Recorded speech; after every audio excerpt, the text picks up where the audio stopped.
Magandang araw po sa atin lahat mga Kapinoy. At medyo matagal-tagal din po tayong hindi nakapag-upload ng ating video.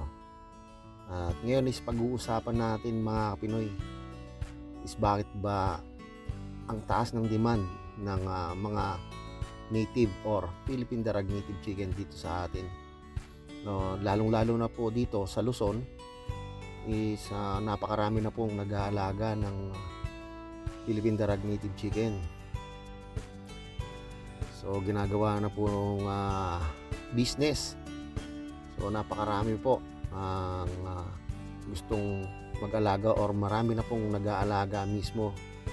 Lalo na po dito sa Luzon ngayon mga Pinoy is napakataas po ng demand ng Philippine native chicken. So marami po kang nakikita sa mga nagpo-post at maraming nag-i-inquire.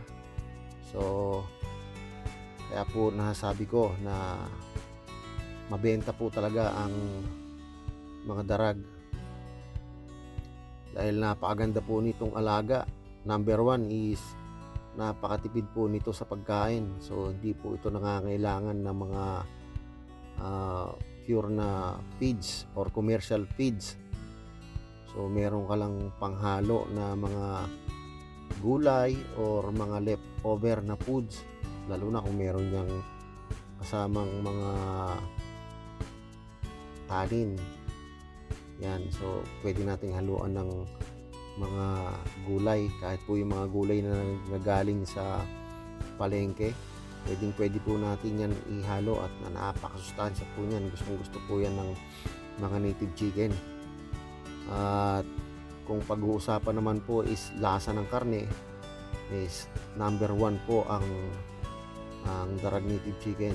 One of the tastiest native chicken dito sa atin sa Pilipinas. Kaya naman po napakataas ng demand nito. Hindi po ito magpapahuli kahit sa anong klaseng breed ng mga manok or mga heritage chicken. So kaya po marami pong nahuhumaling na mag-alaga po nitong ating mga native.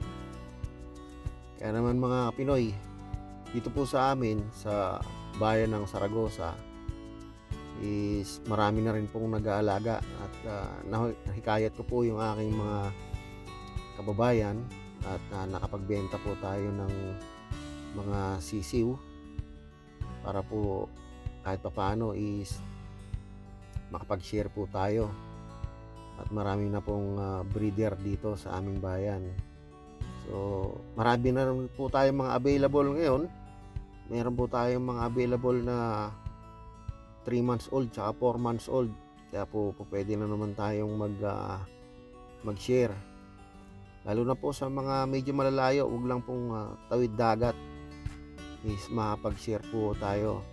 So nung pong last month, meron pong nag-pick up sa amin na mga 3 months to 4 months old papunta po ng Isabela is nakapag-start na po siya sa kanyang farm at ina-update po niya ako palagi doon sa kanyang mga alaga na nanggaling sa atin at nagpapasalamat po siya at nakakuha po siya ng Philippine Darag native chicken at makapag-start ng kahit na konti lang is okay na rin po yon. Hindi naman po sinasabing pag kailangan mag-start tayo sa maraming manok, kahit po konti lang pwede na tayo mag-start yan. Basta po importante meron kang kahit na trio lang, 2 babae o isang lalaki, pwede na po. Kahit po maliit lang yung ating backyard farm. Yung sa akin po is small backyard farm lang po tayo, pero naka-accommodate po ng maayos yung ating area. At doon po sa mga gustong mag-avail sa mga malalayong lugar, pwede po tayong magpa-bus shipping through Victory Liner. at makakarating po ng maayos yung inyong mga o-orderin sa atin.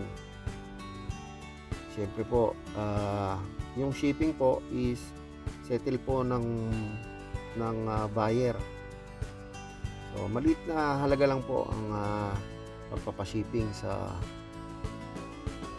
bus. So di po katulad sa mga rider na medyo may kamahalan, kasi po per kilometer ang kanilang sinisingil sa mga ganyang pa-shipping. So yon mga Pinoy, at hanggang dito na lang muna po ang vlog natin for today, at shoutout po sa ating mga silent viewers, sa ating mga OFW, saan man po kayong panig ng mundo. Don't forget to subscribe and hit nyo na rin po ang notification bell para palagi po kayong updated sa atin pang mga susunod na video. At ako po ay nag-iiwan sa inyo ng mga katagang. Pag may pangarap, magsubikap. Paalam!